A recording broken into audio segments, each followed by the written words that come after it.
आज नगरीय निकाय चुनाव को लेकर के जिला महामंत्री अविनाश दुबे जी और मैं आप सभी के बीच उपस्थित हुए हैं और कुछ विषयों पर चर्चा आप सभी से अभी होगी।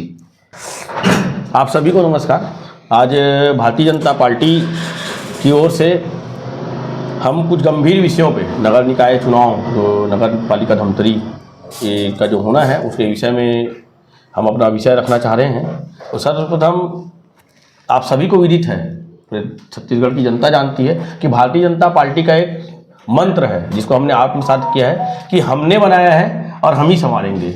आदरणीय अटल बिहारी वाजपेयी जी ने छत्तीसगढ़ राज्य सौगात के रूप में हम छत्तीसगढ़ वासियों को दिया था और 15 साल हमने लगातार इस राज्य की को दिन दुगुना रात चौगुना मेहनत करके एक अच्छे मुकाम में पहुंचाने का प्रयास किया, एक अग्रणी राज्य के रूप में स्थापित करने का कार्य किया जिसमें सर्वांगीण विकास हो रहे थे। और पिछले कुछ 5 वर्षों में एक कुशासन की जो सरकार थी उसने छत्तीसगढ़ को लगभग 15 साल पीछे ढकेल दिया है। तो उसके बाद जब से जनता ने इस चीज़ को समझा और जनता ने भाजपा को पुनः जनादेश दिया तो हमने उसमें एक मंत्र दिया था कि हमने बनाया है और हम ही संवारेंगे। आज आप देख रहे हैं कि पूरे देश भर में यशस्वी नेतृत्व हमारे प्रधानमंत्री नरेंद्र मोदी जी के नेतृत्व में भारत देश माँ भारती परम वैभव की ओर बढ़ती जा रही है, परम वैभव प्राप्त करने की स्थिति में, विश्व गुरु बनने की स्थिति में है। वहीं छत्तीसगढ़ राज्य में एक सुशासन की सरकार है जिसने पहले ही दिन यहाँ पे रुके हुए प्रधानमंत्री आवास सभी को प्रदान करने की बात कही। वहीं किसानों को उनका जो अधिकार है वो उन तक पहुंचाना, वो भी एक मुश्त में, जो अंतर की राशि है उसको एक मुश्त में देना। हमारी सरकार के समय में 2 महीने का जो बोनस, 2 साल का जो बोनस रुका हुआ था उस बोनस को पहुंचाना। इस प्रकार की कल्याणकारी योजनाएं और मातृशक्ति को मजबूत करने के लिए महतारी वंदन जैसी एक जबरदस्त योजना जो क्रांतिकारी पहल है कि महतारी जो है हमारी उसके हाथ में कुछ आलत रहे और वो मजबूत रहे और सेल्फ डिपेंडेंट रहे, इसके लिए एक बड़ी योजना चलाई। उसी के साथ ही आप देख रहे हैं पूरे छत्तीसगढ़ भर में हम नालंदा परिसर युवाओं के लिए और उसके साथ ही और कई प्रकार के रोजगार की चीज़ें हम सृजन कर रहे हैं। आपने देखा होगा कि कांग्रेस के समय में पीएससी का घोटाला हुआ था जिसकी आज जांच चल रही है, कोयला घोटाला हुआ था जिसकी जांच चल रही है, शराब घोटाला हुआ था जिसकी जांच चल रही है और दोषियों को उसमें सजा भी दिया जा रहा है। अब हम बात करते हैं, हम सब उतर चुके हैं त्रिस्तरीय पंचायत चुनाव में। त्रिस्तरीय पंचायत चुनाव के साथ ही साथ नगरीय निकाय का चुनाव का आगाज हो चुका है, नामांकन फॉर्म डाले जा चुके हैं और आप सभी को याद दिलाना चाहता हूँ, आप सभी पत्रकार बंधुओं के माध्यम से 5 साल में आपने देखा है कि लंबे अरसे के बाद पहली बार कांग्रेस जब यहाँ पे सत्तारूढ़ हुई नगर निगम में, साम दाम दंड भेद हर प्रकार के माध्यम से, तो उनका एक ही काम था कि इतने साल का जो सूखा था वो भरना, वो सिर्फ और सिर्फ अपने जेब भरने में, अपने घर को भरने में और सिर्फ भ्रष्टाचार करने में संलिप्त रहे हैं। आपने देखा है कि जो हास्यद विषय हुआ कि धमतरी का जो रावण है वो विश्वविख्यात हुआ, किसके लिए विख्यात ना होकर कुख्यात हुआ कि उसमें भ्रष्टाचार हुआ। आपने देखा है कि फिनाइल, हार्पिक जैसी चीज़ों को उसके दाम से कई गुना ज़्यादा दाम में खरीदे गए। आपने देखा होगा कि यहाँ पे ये लोग बोलते हैं कि हमने जगमग लाइट लगाई, तो वो जो लाइट लगाया है उस लाइट में भ्रष्टाचार हुआ है, कई जगह पे जलते नहीं हैं। आपने देखा होगा कि सड़कों का जो जाल है, जो धमतरी में पहले जो सड़कें निर्माण होती थी उन सड़कों में इनके समय में जो निर्माण हुई, इतना भ्रष्टाचार हुआ है कि वो जर्जर अवस्था में। आप आमापारा की सड़कें चले जाइए, बाला चौक से लेकर आप और किसी एरिया में चले जाइए, है ना, जो प्रमुख मार्ग है बिलाई माता मंदिर वाले एरिया में चले जाइए, आपको देखने को मिलेगा जो चारों ओर जो धमतरी को कनेक्ट करता है वो रोड जर्जर हुए। आपको ये याद भी दिलाना चाहते हैं कि बहुत पहले जब सदर का एक रोड बना था, जब हनुमान प्रसाद जी हुआ करते, तो आज तक वो रोड मजबूत है। भाजपा ने जो चीज़ बनाया है वो कंक्रीट है। इन्होंने कहा कि हम चौपाटी बना रहे हैं, किसके सामने बनाया है? और जो गार्डन बनाया है वो गार्डन ही भारतीय जनता पार्टी की देन है। इन्होंने उसको भी बाधित करने के लिए और कुछ नहीं, सिर्फ अपने एक नाम चिपकाना है, इसके लिए किया है। और अभी आप देखेंगे कि जो हमारा नगर निगम है लगभग 20 लाख रुपए के कर्ज में हमारा नगर निगम है। डीजल पेट्रोल जो बुनियादी चीज़ें हैं उसमें भ्रष्टाचार है। ये उसमें इस प्रकार का वो करते हैं कि अपने जो जिसके लिए डीजल पेट्रोल जलाना चाहिए अपने नगर निगम के कार्यक्रमों के लिए, उसके जगह में क्या करते हैं कि अपने व्यक्तिगत लाभ के लिए उसका ओवर एक्सेस बिल एक्सेस करते हैं। और आज स्थिति ये है कि डीजल पेट्रोल पंप वाले डीजल देना नहीं चाहते, बार बार इनको बदलना पड़ता है। आपने देखा होगा कि कांग्रेस ने अपने समय में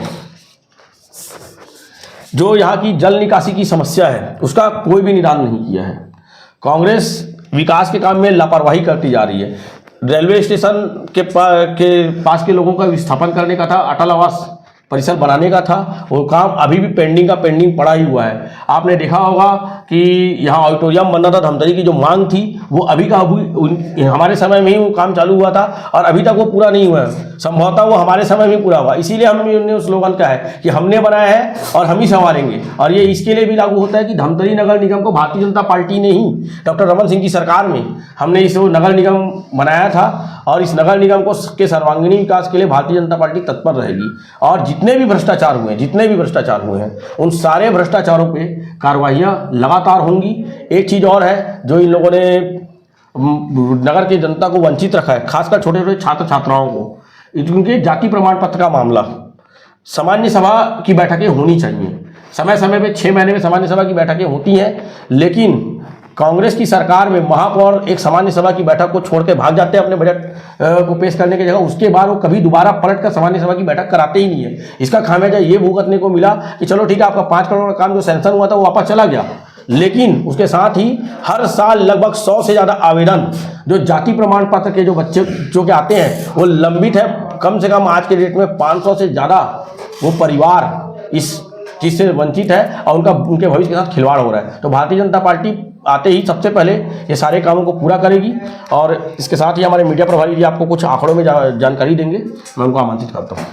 सर्वप्रथम आप सभी को मेरा नमस्कार है। और जैसे कि सम्मानित जिला महामंत्री जी बता रहे थे कि आवास योजना या फिर आयुष्मान योजना और महतारी वंदन योजना, पार्टी की सरकार बनते ही धमतरी शहर के लिए ही बात करूंगा मैं। सर्वप्रथम धमतरी शहर के लिए जैसे ही भाजपा की सरकार 2023 में आई और उसके बाद ही सर्वप्रथम उन्होंने आवास योजना के लिए 227.19 करोड़ रुपए केंद्र से सैंक्शन हुए हैं धमतरी शहर के लिए, जिसमें 5,883 मकान धमतरी शहर में बनना है। इसके साथ ही प्रधानमंत्री आयुष्मान योजना, जो कि एक बड़ी योजना है प्रधानमंत्री जी की, और पूरे राष्ट्र में 215 लाख कार्ड जो संचालित हो रहे हैं, उसमें धमतरी शहर में ही 7,70,000 आयुष्मान कार्ड बने हैं और उसके लिए भी राशि आई है, जिसमें प्रतिदिन 100 से अधिक मरीजों का इलाज धमतरी शहर के अलग अलग अस्पतालों में किया जा रहा है। और उसके बाद महतारी वंदन योजना, धमतरी शहर में 19,132 लाभार्थी महिलाओं का पंजीयन महतारी वंदन योजना में पिछले 1 साल में हुआ है और 1,000 रुपये प्रति महीना उन्हें दिया जा रहा है। इस प्रकार से भारतीय जनता पार्टी निरंतर विभिन्न योजनाओं को लेकर के और विभिन्न कार्यों को क्रियान्वयन करते हुए जनता के हित में, जनता के द्वारा चुने गए शासन से कर रही है।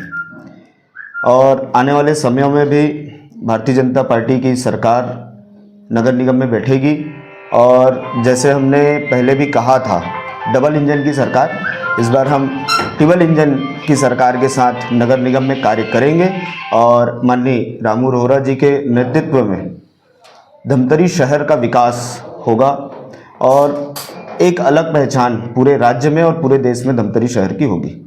आपका अगर कोई सवाल हो तो आप ले सकते हैं।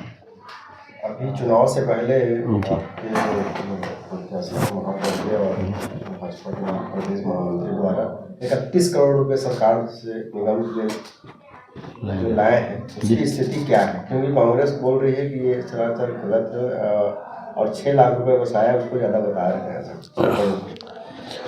देखिए, अलग अलग विभिन्न माध्यमों से लगभग 31 करोड़ के आसपास आदरणीय रामू रोहरा जी जब प्रदेश महामंत्री के रूप में हैं, उन्होंने मुख्यमंत्री जी से मांग की थी और वो राशि धमतरी के विकास के लिए आया हुआ है, जिसमें से 12 करोड़ की राशि जो विशुद्ध रूप से वार्डों में जो काम होने हैं, जो पार्षद अपने निधि से जो काम कराते हैं या उनके जो विकास के लिए और भी उनके वार्डों में जो काम होने हैं उसके लिए आए हुए हैं, उसका पूरा जो ब्यौरा है वो पार्षदों के क्षेत्रों में आपने देखा होगा अभी भूमि पूजन चालू हो गए हैं, उनके वर्क ऑर्डर निकल गए हैं। उनमें से पहले किस्त की राशि जो 6 करोड़ है जिसकी कांग्रेस बात कर रही है वो राशि उनके अकाउंट में आ चुकी है नगर निगम की।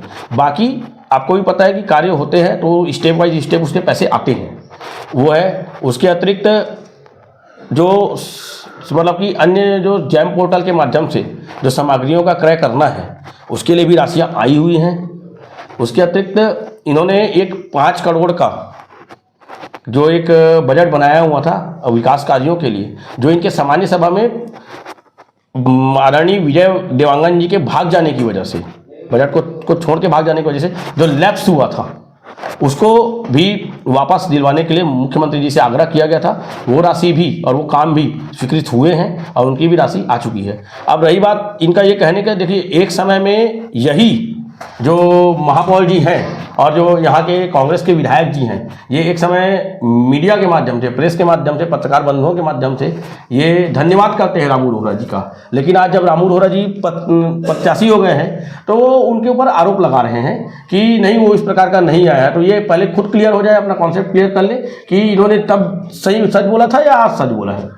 महतारी वंदन योजना की जो बात कर रहे हैं जी, कुछ दिन पूर्व में महतारी वंदन योजना के ऊपर सवाल उठाया गया था कि जो महतारी वंदन योजना 1000 रुपये जो दे रहे हैं जी, और उसके उल्टा बिजली बिल को बढ़ा दिया गया। कलेक्ट्रेट में पहुंचे थे कई वार्डवासी, उस पर क्या कहेंगे? बिजली बिल बढ़ाने के ऊपर हमसे 1000 रुपया का डबल ले रहे हैं और इसको वापस ले लो ऐसा कहा जा रहा था वार्डवासी। इस पर क्या कहेंगे? देखिए दोनों अलग अलग चीज़ें हैं। CSEB जो है अपने यूनिट के हिसाब से बिजली बिल का निर्धारण करती है। हाँ, कहीं पे भी संगतियाँ आई हैं क्योंकि अभी स्मार्ट मीटर का कार्य चल रहा है। स्मार्ट मीटर के कार्य चलने के बाद के विषय में ऐसा होता है कि रीडिंग जो लास्ट रीडिंग होती है और जो नई रीडिंग है उसके बीच में जब मीटर चेंज होते हैं, आपने बिजली इशू कर दिया है तो उसके बीच में कहीं कहीं विसंगतियाँ हो रही है। कहीं कहीं पे किसी कर्मचारियों ने अपने काम को जल्दी करने के लिए एक एवरेज बिल का जो सिस्टम लगा लिया है तो वो विसंगतियाँ हैं। लेकिन इसका महतारी वंदन योजना से कोई लेना देना नहीं है। देखिए महतारी वंदन योजना के बारे में कांग्रेस ने शुरू से भ्रांति फैलाई है, आज से नहीं। जब हमने महतारी वंदन योजना लॉन्च किया था विगत चुनाव से पहले, उस समय भी इन्होंने ये कहा था कि महतारी वंदन योजना में जो पैसा जो फॉर्म भरा रहे हैं उसका पैसा नहीं मिलेगा, चुनावी एक प्रोपेगेंडा है। लेकिन आपने देखा जैसे ही भारतीय जनता पार्टी की सरकार बनी उसके तुरंत बाद ही महतारी वंदन योजना का पैसा मिलना शुरू हो गया। फिर उन्होंने क्या कहा कि लोकसभा चुनाव तक के ही महतारी वंदन दिया जाएगा, उसके बाद जो रिजल्ट आएंगे उसके बाद फिर ये बंद हो जाएगा। लेकिन उसके बाद भी एक चीज़ हुई कि आप आज देख रहे हैं आज तक महतारी वंदन योजना के पैसे आ रहे हैं। तो इनके पास जब कुछ कहने को नहीं आता तो कुछ भी कुछ आरोप लगाते हैं। और एक चीज़ और उसमें मैं कहना चाहता हूं कि महतारी वंदन योजना के समय इन्होंने ये भी कहा था कि कई क्लॉज होंगे कि इस वर्ग को नहीं मिलेगा, उस वर्ग को नहीं मिलेगा, इस साल के अंतर नहीं मिलेगा। इन्होंने बहुत सारी भ्रांतियाँ फैलाई। ये कैसे की थी? इन्होंने जब किसानों को जब अंतर की राशि ज़्यादा देने की बात कही थी तब इन्होंने किस्तों में दिया था। इन्होंने युवाओं को बेरोजगारी भत्ता देने की बात कही थी, शुरू में तो सबको देंगे बोले थे, लेकिन सब मतलब सब, लेकिन उसके बाद उन्होंने उसमें क्लॉथ लगा दी। तो कांग्रेस की जो नीति है कि हर चीज़ में अड़ंगा लगाना, हर चीज़ में करना, तो ये भारतीय जनता पार्टी से भी वही उम्मीद करें। लेकिन ये भारतीय जनता पार्टी की सरकार है, आदरणीय नरेंद्र मोदी जी की सरकार है, आदरणीय विष्णुदेव साय जी की सरकार है। ये जो कहती है वो 100% पूरा करती है। आवास योजना 2.0 में भी सवाल खड़े किए जा रहे थे, जो नियम जो 2 नियम निकाले गए जी, उस पर सवाल कर रही थी कांग्रेस, तो उस पर क्या कहेंगे? नियम देखिए उसमें ऐसा है कि सर्वप्रथम जो आवास योजना आई है वो गरीबी रेखा के नीचे के लोगों को मिलने का था। उसके लिए जो आर्थिक और सामाजिक जो सर्वे हुआ था वो 2011 का था मापदंड, उसके हिसाब से जितने भी उसमें हितग्राही थे उनको दे दिया गया है। लेकिन उसके बाद चूंकि जाति मतलब उसके बाद जनगणना हुई नहीं, सेंसस हुई नहीं है, तो उसके बाद जो आवास 2.0 जो है मतलब जो दूसरा उसका है, इसमें जो राशि भी बढ़ी हुई है, तो उसके लिए कहीं ना कहीं पिछड़े वर्ग और अन्य जो आरक्षित वर्ग हैं उनको प्राथमिकता देने के लिए कि उनके साथ कहीं छूट ना जाए, अन्याय ना हो जाए, इसके लिए वहाँ पे जाति प्रमाण पत्र के प्रावधान दिए गए हैं। अन्यथा आपको आवश्यकता नहीं है। हाँ, कुछ अधिकारियों के अंदर भ्रांति का विषय था लेकिन उसको तुरंत सॉर्ट आउट कर दिया गया था। लेकिन मैं इसमें एक चीज़ कहना चाहूँगा, इन्हीं का नेता हर जगह चिल्लाते फिरता है कि पिछड़े कहाँ हैं, पिछड़े कहाँ हैं, उनको हर सूची में पिछड़ा चाहिए या हर सूची में दलित या हमारे आदिवासी भाई चाहिए, लेकिन जब उनके हित की बात आती है तो सबसे पहले उसका मुखरता से विरोध करना शुरू कर देते हैं। आपने देखा होगा ये हर चीज़ में कहते हैं कि ये मतलब दलित नहीं बनाए, वो पिछड़ा नहीं बनाए, ये नहीं किए। हमने देश को पहला एक सक्षम पिछड़ा प्रधानमंत्री दिया है। ये कांग्रेस बताए कि इन्होंने कितने पिछड़े या कितने दलित प्रधानमंत्री दिए हैं, जब जब आया अपने घर में ही रखे हैं। तो ये इनकी स्थिति है।